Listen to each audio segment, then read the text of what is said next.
Hello, hello! It's Freddy at Bobcat. Woo! And it is hot and summer ain't here. Today we're going to talk about the E42 Excavator. As you can see, it is not a compact or minimal tail swing. What it is balanced perfectly. If you're not concerned with zero tail or minimal tail swing, this machine is the machine for you. 9,200 pounds, super strong breakout and digging power. But here's one of the best features about the Bobcat Excavator.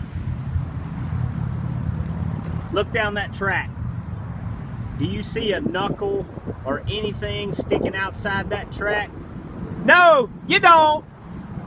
If you need to get up to a house, a foundation, commercial building, there's nothing stopping you from getting right next to the tracks and getting your job done. If you're looking for something and it's not white, think twice. Fred at Bobcat.